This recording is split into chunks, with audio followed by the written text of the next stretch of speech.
We'll get started in a few minutes. Thanks for your patience.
Thanks everybody for joining in this afternoon.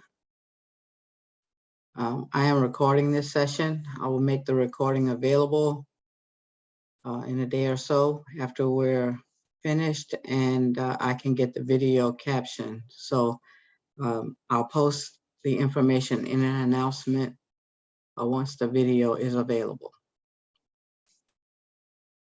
So let me go ahead and share my screen. Just bear with me just for a second.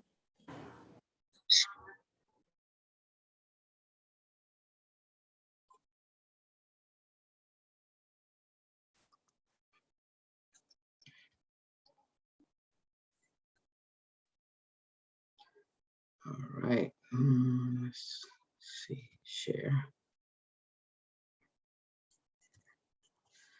Okay, so you should be seeing the course homepage now. Is that what you're seeing? Yes. Thank you. All right, so again, I'll post the video in the announcements after I get it captioned. Okay, and just as a reminder, there is a link to the video that discusses the class project video. So you definitely want to take some time and review that. In fact, if you look at the remainder of the course schedule in the weekly overviews, you can see that your project is due next week. So I'm gonna wrap up some things with that and answer any questions you might have. And then we'll talk about, what needs to happen with the remainder of the course schedule.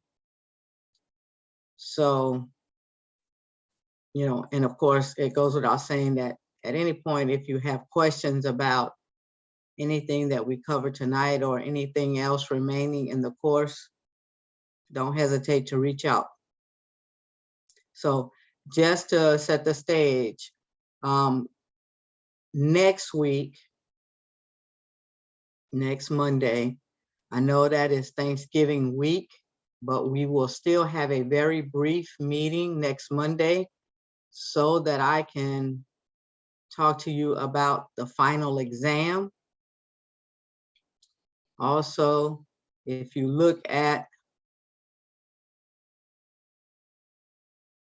the project information, you see that your project is due on Saturday the 27th. That is the Saturday after Thanksgiving. So there are two important things that I want to do next week, and that is to talk about the final exam and to wrap up our discussion and questions regarding the project so that you can get it turned in next week. Okay. You see here that the last day to withdraw from this class is the 19th, which is Friday. So, if you're contemplating that, Don't forget that deadline, because that's something that you have to take care of. Not, I don't withdraw anybody from the course. Okay. Any questions on that? All right. So on your plate this week, we have astronomy. And so you can see the kinds of things that you'll be looking at and learning this week. So information on stars in terms of what are they, how are they created, what happens at the end of the life of a star. You'll look at information on the Big Bang Theory. You'll investigate galaxies and look at fairly new topics that physicists and scientists are dealing with, dark matter and dark energy. And so this is one of those topics where you really can do some reading about some of the newer ideas that scientists have. And in fact, whenever I approve project articles, by and large, the bulk of them relate to astronomy, because that's a topic area that a lot of students find quite interesting. And so this material will help you to understand those topics. And for some of you, if your project article relates to astronomy, it can serve, this information can serve as kind of a foundation, if you will. So you have some items that are due this Saturday, and that is problem set number 12. And that problem set number 12 actually deals with waves, the topic that we covered last week. Okay. So as you know, as with all problem sets, the problem sets lag a week behind. So you had an opportunity to review the material on waves and do a discussion on waves last week. And so this week you will complete the problem set dealing with waves. That's problem set number 12. You'll complete an astronomy discussion session because that's the topic for this week. And then I've made available to you some notes.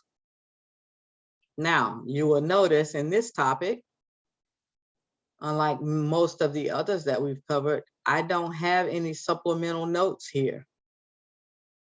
And that is because I do not lecture on astronomy.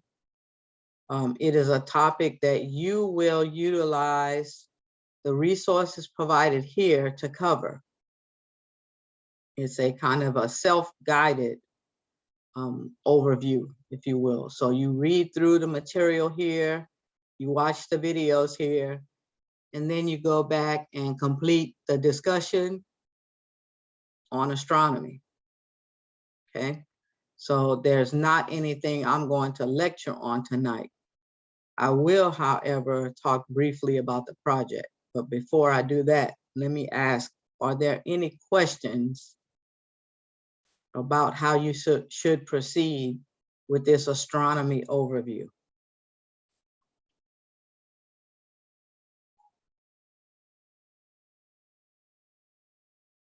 Okay, so the nice thing about this area, this topic area also, is that there are no calculations, there are no formulas to remember for astronomy. This is really highly conceptual. So that's why I don't spend a whole lot of time lecturing on it, because you can read and review the material on your own. All right. So I will take a moment and ask if there are any questions on the project at this point. And have any of you taken an additional look at the material and have remaining questions about the project? Please don't hesitate, unmute, ask your question.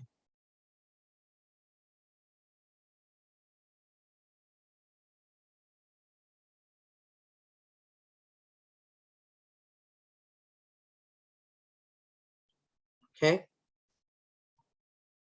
So next week, I'm going to cover the rubric. Next Monday, I will cover this rubric and talk about how you'll be scored.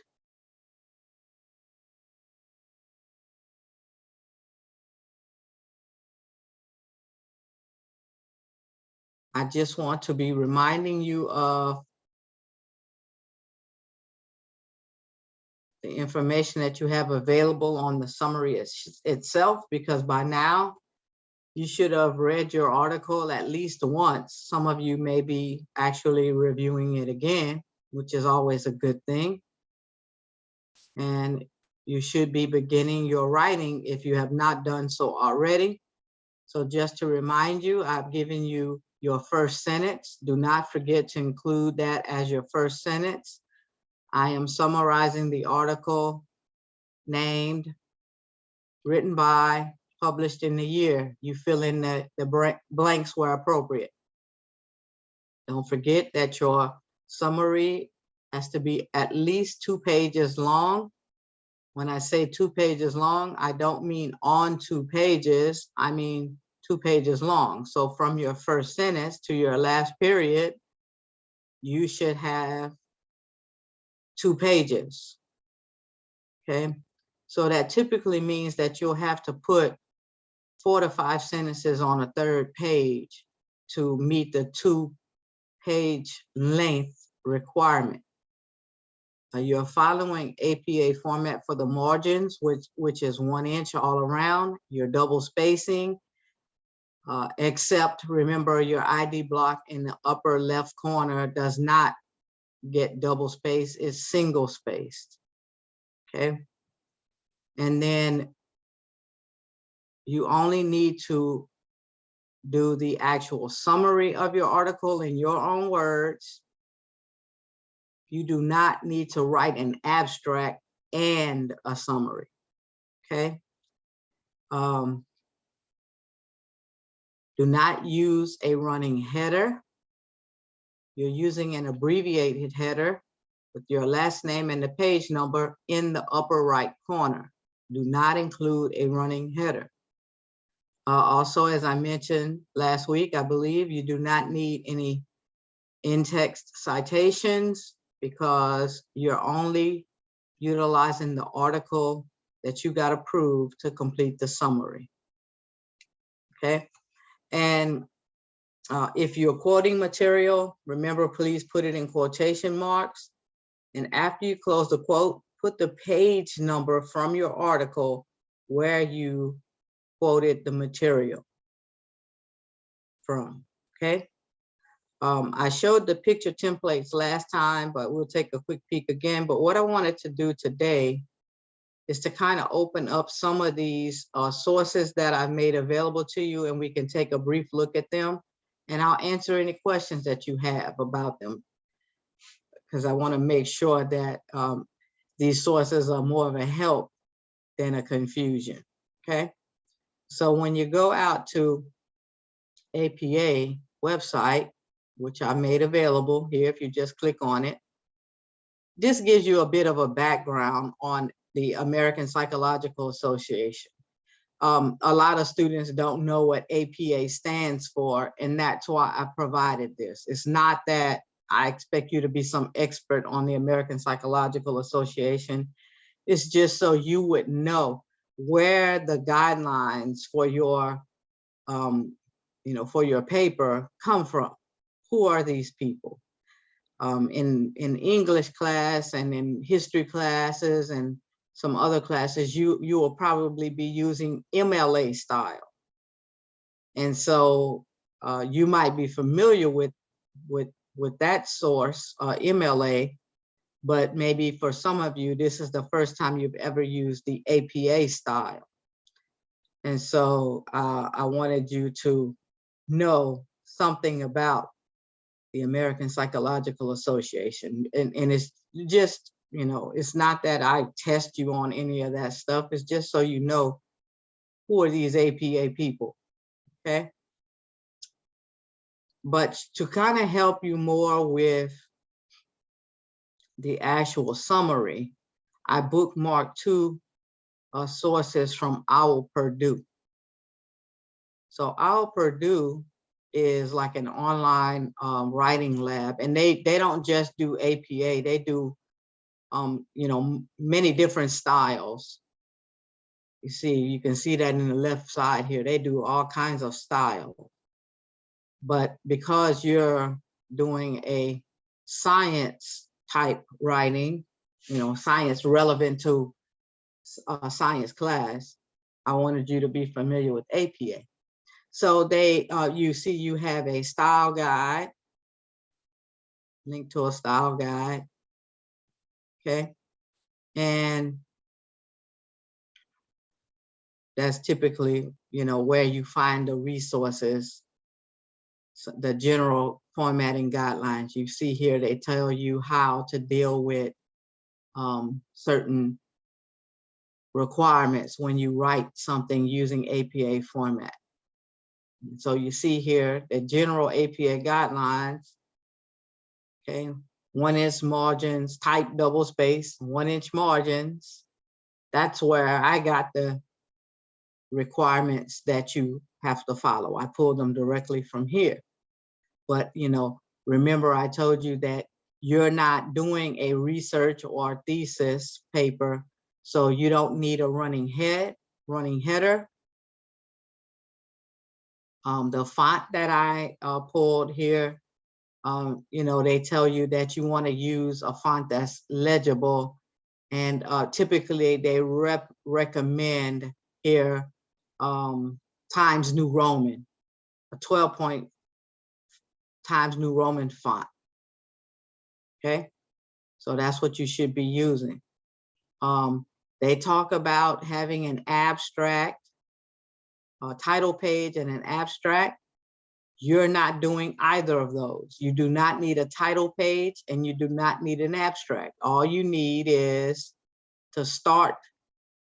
See, no title page, okay?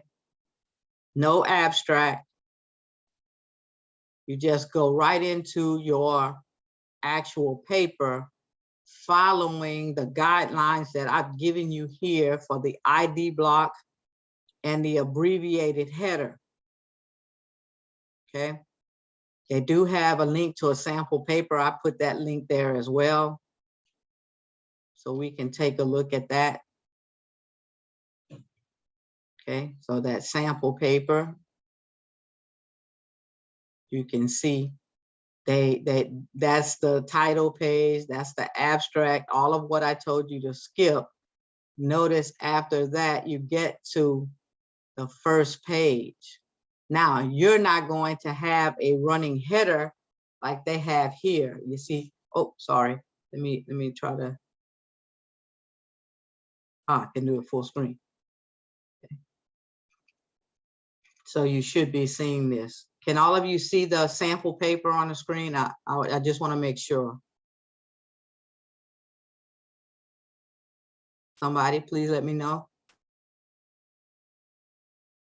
This one, I can see. Okay, great. So you see what they do in this paper is there's a cover page, there's an abstract, all of which you're not going to be doing. And then you get to the first page of the actual paper, okay? Now notice they utilize a running header here that says a novel teacher evaluation model. You are not going to be using a running header. Notice on the right side, there's a page number. You are going to put your last name and the page number as your header. That's your header, okay? And then in the upper right corner, you're going to have the ID block, single spaced. Then notice after that, you space, and then you give the title of your article. Here, in this one, the title says Branching Paths, a Novel Teacher Evaluation Model for Faculty Development. Whatever your title is, that's what you would put. And then notice that it's bolded. That title is bolded.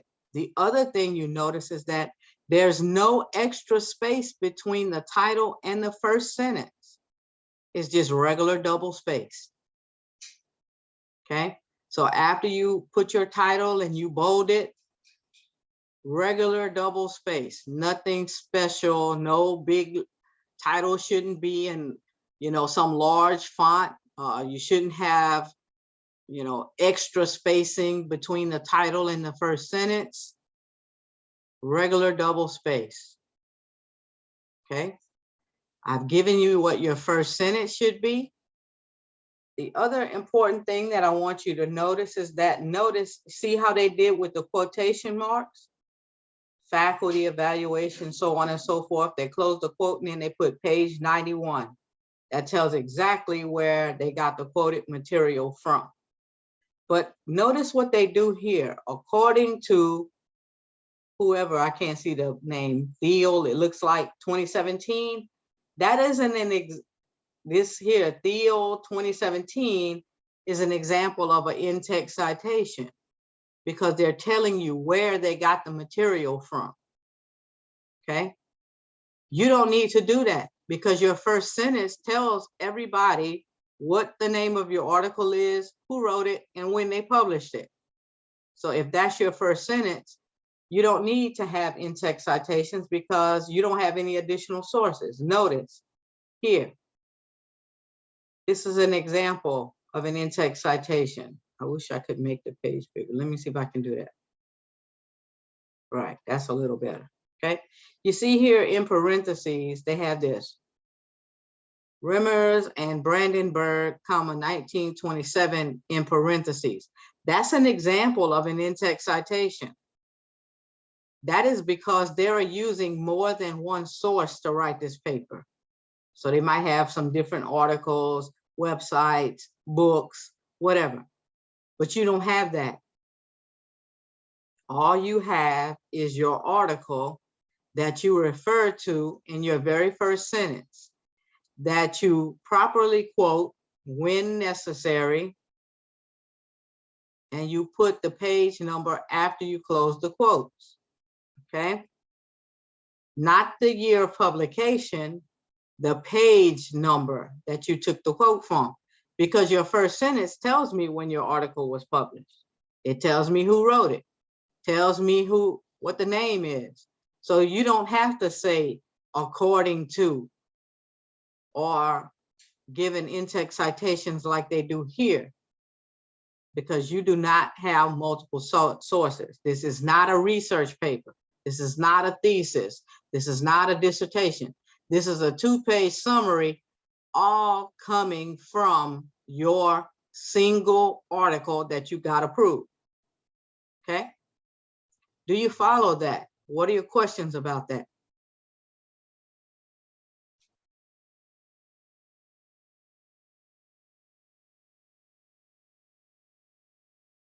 Okay? So that's one of the things I wanted to share with you, because a lot of times students go out to the APA website that I've made available and they follow what's on the website thinking that they're doing what I'm asking them to do. I am asking you to use APA, but only in a limited capacity. And all of the exceptions that you have to follow are clearly outlined in the project details, okay? Don't forget you're including a reference page. That does have to be according to APA format. So let's take a look at that. Let's take a look at what APA format looks like when you write a reference page. Let's get all the way down. There we go. So we got down to references. So let me blow this up again. Oh, okay. Let me see if I can scroll down to the reference page.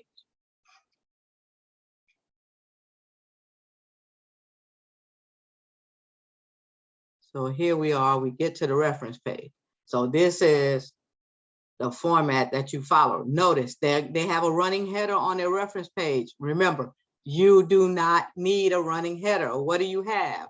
Your last name and the page number over here in the upper right corner.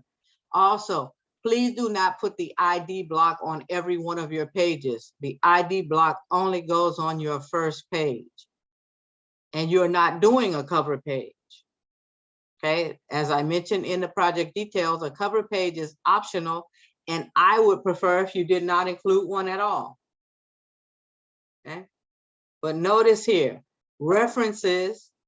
Did I have a question? Yeah, go ahead, Danielle. Just feel free, unmute yourself and ask your question. I don't have a question, but I had some, like when they're writing these papers in Word, when it comes to that reference page, it has the option to make it an APA style. Yeah, that's fine. So if if people are not like good at Word have option to help you with the APA style when it comes to references. Yeah, and that is a great tool. So I appreciate you bringing that to the forefront. But I will say this: if you're not as fluent in Word and you're not comfortable with using those tools, don't feel like you're at a disadvantage, because you can definitely still format the page in APA format all on your own without using that tool. Okay, so you don't have to use the tool in Word. It's a help if you know how, but if you don't, then just organize your reference page accordingly, right? Remember, no running header, just your last name and the page number. Notice references is in regular 12-point font. It's not big. It's not 16-point font or some other size font. It's just plain 12-point font. And notice that there's no extra spacing between references and the first entry for the source that they mention here.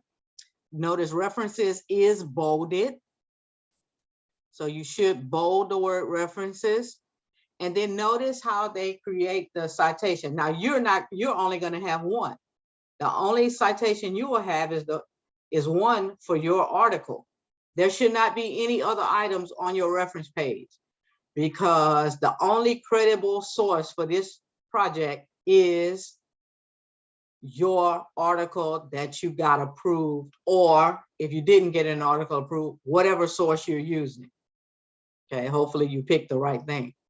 All right. So notice how they do this. The source is double spaced, and notice the hanging indent over to the left. I see sometimes students do hanging indent, but they space the first line over as if they're doing like a paragraph format. No, it's hanging indent with the hanging indent to the left. So be mindful of that, okay? And notice how things are structured in the citation. So you have a guide there on how the reference page should look, because after you do this first reference here, notice they got American Association of University Professors, so on and so forth. You wouldn't even need any of that stuff afterwards, because the only source you're gonna do is a source for your article, and that's it, okay? I've had students to ask me, why do I have to do a reference page if I mention the name of the article in the first sentence? And it's because you need to know how to properly format a reference page using APA format, okay? So you're getting exposed to certain requirements for APA format without having to do all of it. And that's because you're only doing a short paper, all right? Any questions about the reference page?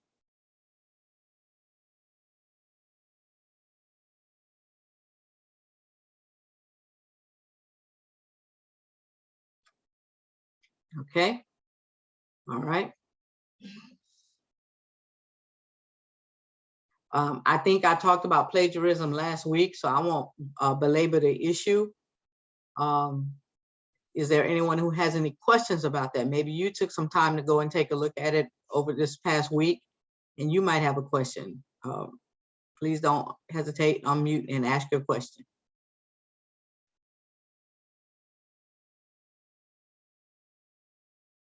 Okay. The other requirement is that you include a full copy of your article. You can attach it as a PDF, or you can, give me a link to it.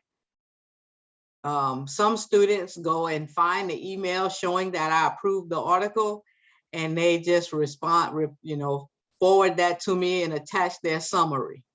I'm good with that as well. As long as I have your summary, a reference page, and a full copy of your article.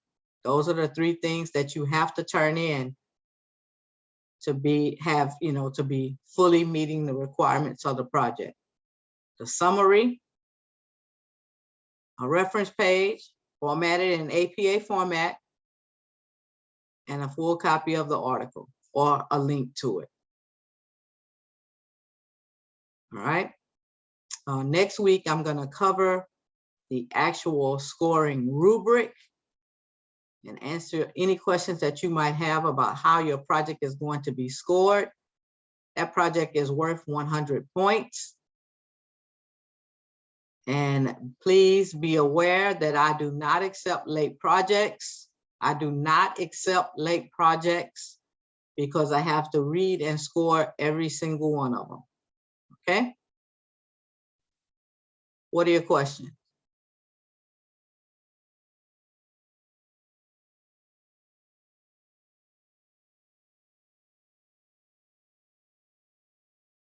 All right.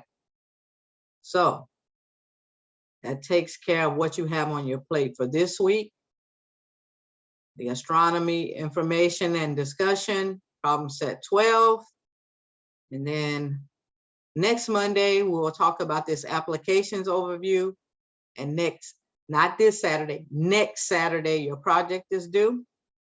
And then next Monday, when we meet, I will also cover the instructions and information for your final exam. So we have next week and the final exam, and that's it. Okay. What questions do you have of me before we go?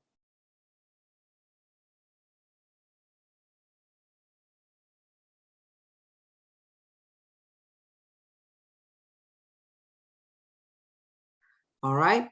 If at any point you're working during the week and you have questions, you know that you can always email me and I will respond to you.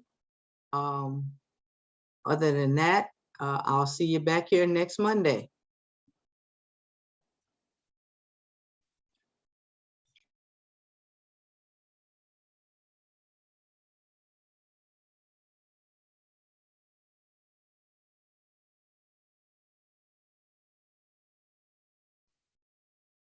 Tyler, do you have a question for me?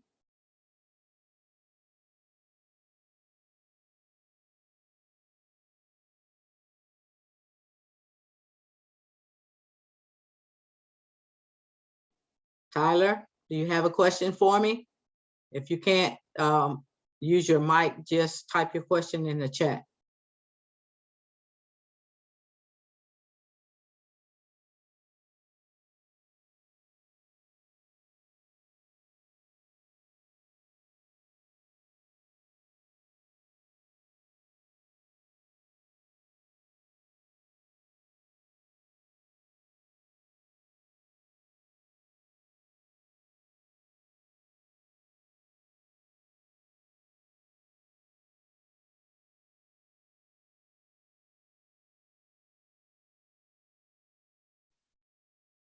Do you have a question for me, Tyler? Okay, if you don't have any questions, we're done for this evening.